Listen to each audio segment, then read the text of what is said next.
மன்னர் சுடுகாட்டுக்கு போனார். மரத்தில் தலைகீழாக தொங்கும் வேதாளத்தை பார்த்தார். வேதாளம் மன்னரை பார்த்து சிரிக்கிறது. மன்னா, நான் கதை சொல்வேன். முடிவில் கேள்வி. பதில் தெரிந்தும் நீ பேசினா நான் பறந்து போவேன். மன்னரும் சரின்னு சொன்னார். வேதாளம் மன்னருடன் புறப்பட்டது. வேதாளம் கதை சொல்ல ஆரம்பித்தது. 3 மனிதர்கள், ஒரு பெண். 3 மனிதர்களும் ஒரு பெண்ணை உண்மையாக காதலித்தனர்.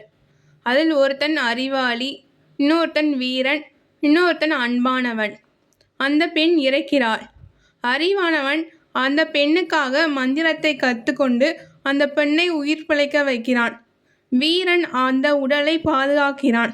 அன்பானவன் அந்த பெண்ணுக்காக உண்மையாக அழுகிறான். வேதாளம் மன்னரை பார்த்து கேள்வி கேட்குது. யார் அவளின் கணவன்?